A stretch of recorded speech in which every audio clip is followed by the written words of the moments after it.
Hi, I'm Pat McGrew, and this is Print Sample TV. This episode is about ideas. I want you to think in terms of print that you do for your customers today and the difference between that and what lands in your own mailbox. My case in point is my mailbox, just over the last 6 weeks.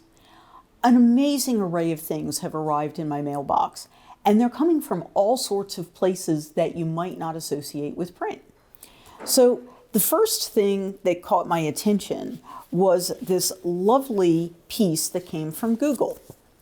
So we don't think of Google as being a print provider or print buyer, but they are. They are a massive print buyer.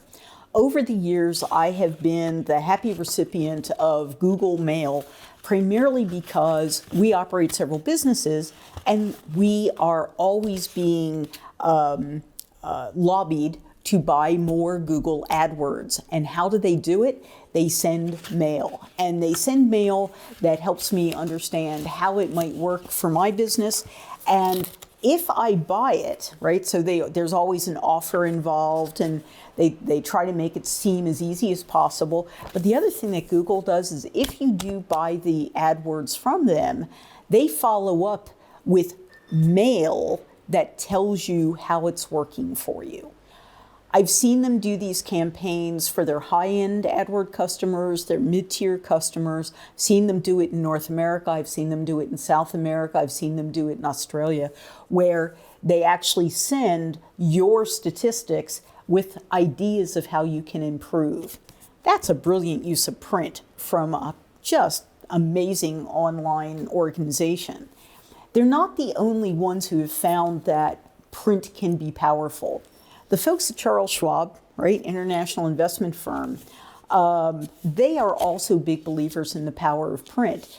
And while they do a lot of email and a lot of online marketing and campaigning, the other thing that they do for their clients is they do send mail. And in this case, we opened up an account for my son, and I got the thank you note. And yes, it is a lovely printed note, and there it is from all of us at Charles Schwab. And I appreciate this. This is something that just basically tells them that they are aware that they have a relationship with me and that I was responsible for them now also having a relationship with my son.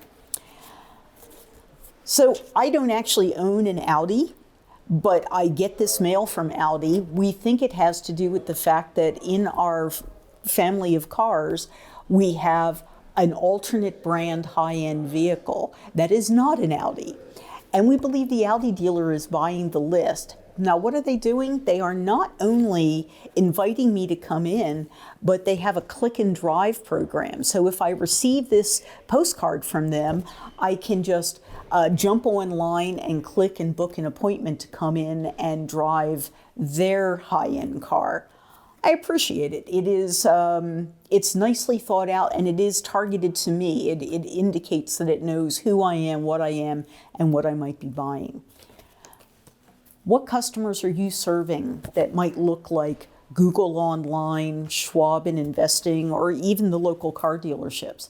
These are things that you can do for them as well. Remember, they're not getting as much marketing support from the brands any longer. Local dealerships are largely being left on their own to create their own marketing campaigns for the local markets, and you can be their help there. So again, Amazon, we think of them as a big online retailer, and they are certainly, but they are also a big mailer. This is a piece that came from them to remind me that I am eligible to use the Prime Video option because I'm an Amazon Prime member, and their records indicate I've never touched it. So, never touched Amazon Prime. They think I should. Not only did they send me the letter, see the QR code? You can flash on the QR code, and this helps you get online to Prime Video if you don't know how to do it. So, interesting use of print. but this is the piece I fell in love with. This is their reading guide. So this is their summer 2020 reading guide, but I've just recently gotten the newest one.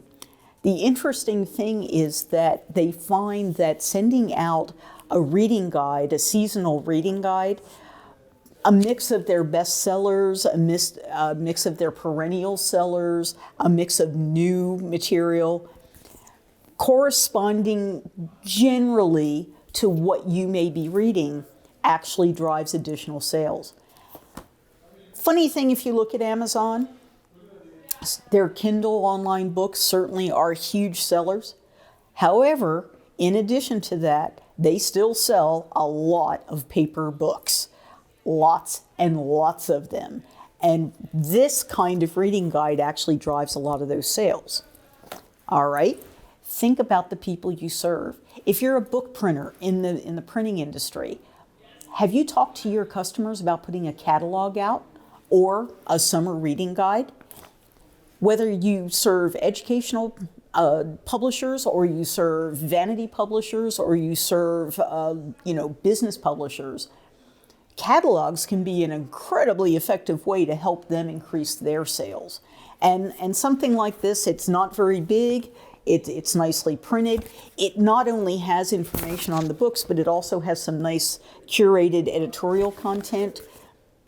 This could be something you could do for your clients as well.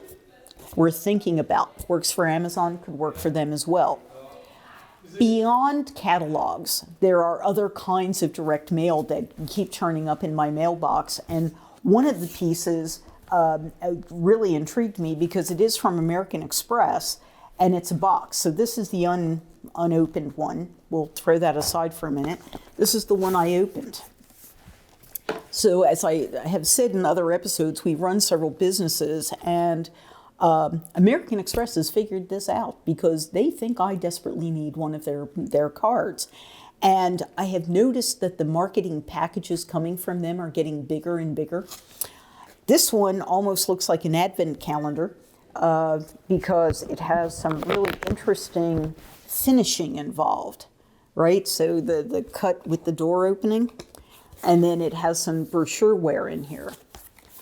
I'm showing this to you because you could do this for your customers as well. A few years back in Australia, one of the award winners at the Print Awards was a piece that was an advent calendar that had all these interesting cuts with all sorts of interesting things in behind the doors. If you start thinking about the finishing that you have and how you might be able to use it to help your customers create pieces that look like this to help them promote their products, could be a good win, because this is definitely a value add piece. This is not something that you would sell at a commodity price. So it's definitely something worth thinking about. The other thing to think about in terms of products that you might be able to offer your customers, I kind of looked at what the array of catalogs coming into my house in this current holiday season, and they're coming in all sizes, they're coming in all shapes. I have Untuckit, I have Sam's Club, and I even have the lovely folks at 4imprint who's selling me more things that can be printed. Catalogs can come in any size, any shape, any number of pages. Every customer that you work with likely has products that might lend itself to a catalog. Maybe a holiday catalog, maybe a summer reading catalog. Think about all the things that you might be able to help them sell and expand your print relationship with them. Go into the next year with a list. Check it twice and print. I'm Pat McGrew. This is Print Sample TV.